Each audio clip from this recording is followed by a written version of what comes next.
Hello students, once again I welcome you all in this online accountancy class. We are going through the topic accounting treatment of goodwill. Until now we have seen that at the time of admission of new partner brings his share of premium for goodwill. Sometimes he bring in cash, sometimes he brings in another form other than cash, and sometimes he does not bring any cash amount for his for his or her premium of goodwill. But today, before starting the topic or before starting this accounting treatment of goodwill topic, I am going to start this class with a doubt question. ठीक है, question number 10. Many of you are facing problem in solving question number 10. So I thought that today I should start the class with this question. What was the question number 10? Question number 10 was saying that A and B, there were two partners and they were sharing the profits and losses in the ratio of 3:2. ठीक है, question number 10 ये है कि A and B both were partner in the ratio of 3:2. They decided to take C as their new partner. ठीक है, किसको new partner आ रहे हैं? They decided to take C as a new partner. ठीक है, सी के एडमिशन के time पे और क्या इन्फॉर्मेशन दिया हुआ है? वो इन्फॉर्मेशन दिया हुआ था कि C is taking into partnership business with the agreement that after entering of C the ratio of B and C will be 5:4. Okay, this was the question. Okay, what is the question? A and B, there are two partners. Their ratio is 3:2. They decided to take new partner C in the partnership business, and the agreement or the condition was there at the time of C or at the time of admission of C. B and C's ratio will be in the form of 5:4. ठीक है, question clear है कि इनके आने से पहले का ratio इनका आपस में ये था. ठीक है, और ये क्वेश्चन में कह रहा है कि सी के आने के बाद कंडीशन ये बनी कि बी और सी का आपस में रेशियो फ्यूचर में कितना हो जाएगा? 5:4 हो जाएगा. तो इस केस में हमको क्या कैलकुलेट करना है? न्यू रेशियो कैलकुलेट करना है. ठीक है, new ratio is to be calculated. अब इस तरीके के क्वेश्चन को सॉल्व करने के लिए हम लोग कैसे कर सकते हैं? इक्वेशन के थ्रू इसको सॉल्व करना पड़ेगा. ठीक है, इसको इक्वेशन पे करना पड़ेगा. बी का हिंट दिया हुआ है, बी का ओल्ड भी दिया हुआ है, न्यू रेशियो भी दिया हुआ है. सी का ए का मिसिंग है, ए के बारे में हमें पता लगाना है. तो बी की दोनों इन्फॉर्मेशन दिया हुआ है, तो बी से हमको एक जो क्लू मिला हुआ है उसको लेकर के हम इक्वेशन बनाएंगे और न्यू रेशियो को फाइंड आउट करेंगे. इसके लिए हम ये इक्वेशन बनाएंगे कि इफ, ठीक है, क्वेश्चन सॉल्व करते हैं. इफ बीज रेशियो इज, ठीक है, बी का रेशियो अगर 5 है then C's ratio is equal to 4. ठीक है, जब B का 5 है उस केस में C का रेशियो कितना है? 4 है.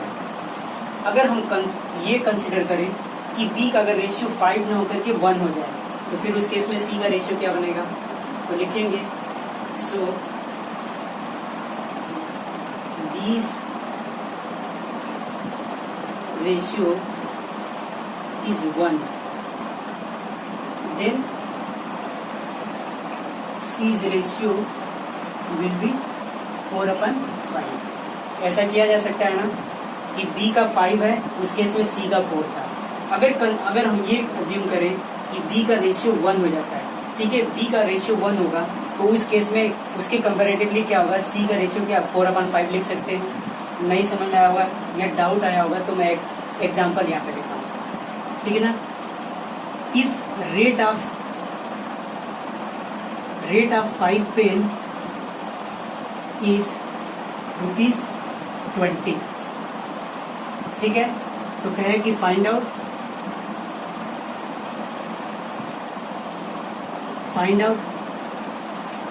Rate of 8 pens.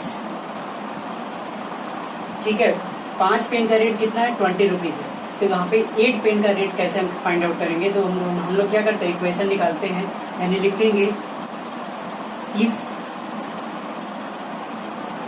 Rate of 5 pen is equal to 20। ठीक है, तो उस केस में हमें क्या है, 1 पेन का अगर रेट पता लग जाए तो 8 से मल्टीप्लाई करके कर सकते हैं। तो लिखेंगे इफ रेट ऑफ 1 पेन,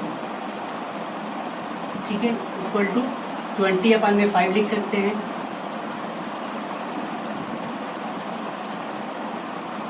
ये हमारा 4 रुपीज का हो गया। ठीक है, अब हमें क्या निकालना है, 8 पेन का। तो हम लिखेंगे if rate of 8 pen equal to, इसी को हम क्या कर सकते हैं, 20/5 मल्टीप्लाई बाई 8। ठीक है, यही हमने लिखा। तो ये क्या हो गया,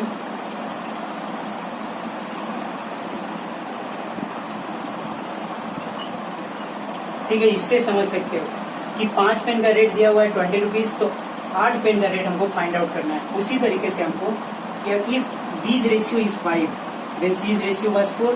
अगर हम बी का 1 रेशियो कंसीडर करें, तो जैसे हमने एक पेन का रेट निकालने के लिए क्या करना है, 20/5, तो हम भी यहाँ पे क्या कर रहे हैं, बी का अगर रेशियो 1 है तो उस केस में सी का रेशियो क्या होगा, 4/5। ठीक है, बट एक्चुअल में बी का रेशियो कितना है, 2। तो 2 पे हम निकालेंगे कि if B's ratio is 2, then C's ratio will be, हमने क्या किया, 8 पेन का निकाल रहे थे तो 8 को मल्टीप्लाई कर दिया था, तो 4/5 में हम क्या कर देंगे, मल्टीप्लाई करेंगे 2 से। तो ये कितना हो जाएगा, 8/5। ठीक है, यानी अगर b का रेशियो 2 है तो उस केस में, यानी b का रेशियो अगर 1 है तो उस केस में 4/5, b का रेशियो अगर डबल कर दिया जाए तो c का रेशियो क्या हो जाएगा, 8/5। और ये इसी कंडीशन में हम क्या करेंगे, जैसे c का रेशियो यहाँ पे निकल गया, 3, 2 इन लोग का दिया हुआ है, c का रेशियो हमारा निकल गया। ये अगर b का 2 होगा तो c का 8/5 होगा, तो उस केस में हम न्यू रेशियो निकालेंगे। ठीक है, कितना लिया है, 3:2, सी का पता लग गया यहाँ पे। ठीक है, 8/5 एलसीएम लेंगे तो ये हमारा कितना हो जाएगा, 15, 10 और ये हमारा 8 ही आ जाएगा। ठीक है, यही हमारा रेशियो बन गया, यही हमारा आंसर है, 15, 10 and 8। This is the answer. ठीक है, यानी कि हमको इक्वेशन बना के करना पड़ेगा।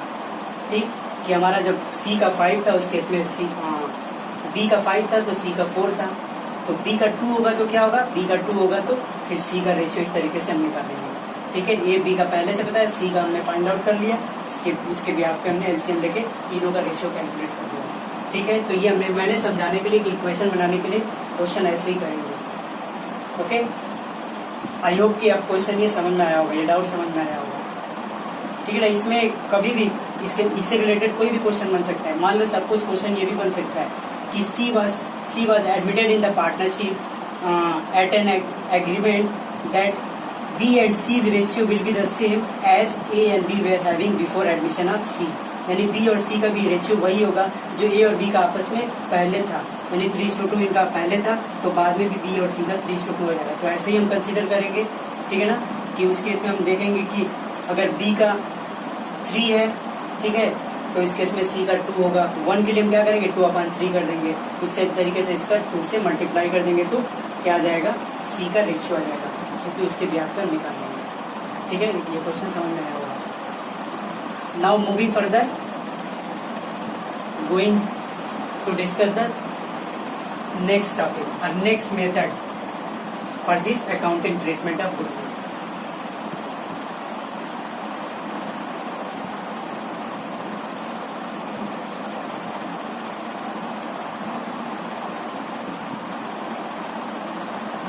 partly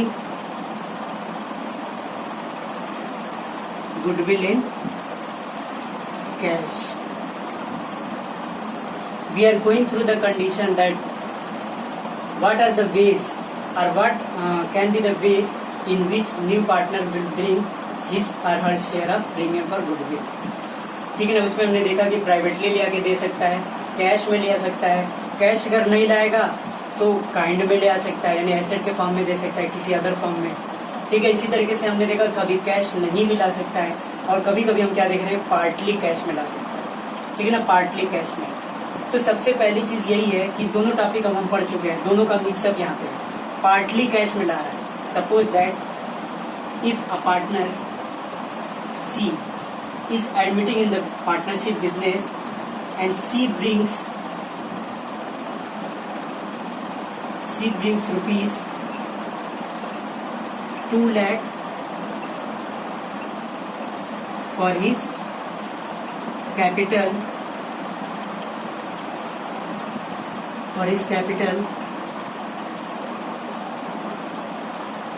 and brings only rupees 8,000 out of his share of goodwill of rupees 12,000। ठीक है, यहाँ पे क्या कह रहा है, बी एडमिशन ले रहा है।